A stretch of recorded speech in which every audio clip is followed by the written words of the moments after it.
দেখেন viewers, single line, তারপর 3টা করে লাগা রাখছে। দেন 1টা 2টা 3টা। দেখেন কি অবস্থা মাধবপুর বাজার।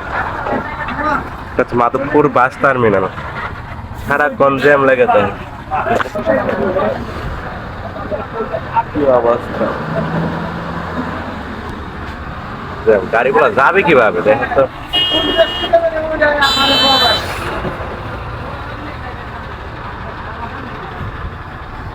যাই হোক, জ্যামের জন্য হাই রুটে যেতে পারলাম না, তাই গাড়ি নিয়ে রাস্তায় অন্য রাস্তাতে যাওয়ার চেষ্টা করতেছি। অন্য রাস্তাতে যাওয়ার পরও দেখি এই জায়গায় অনেক জ্যাম। এটা হচ্ছে থানার রোড, গঙ্গানগর। দেখেন এই জায়গায় অনেক জ্যাম, চতুর্দিকে জ্যাম। তারপর কষ্ট করে গাড়ি থেকে নেমে হেঁটে মাধবপুর আসলাম। আপনারা দেখেন কি পরিমাণ জ্যাম লেগে আছে, একটা গাড়িও যেতে পারতেছে না, এত পরিমাণ জ্যাম। দেখেন কি পরিমাণ জ্যাম।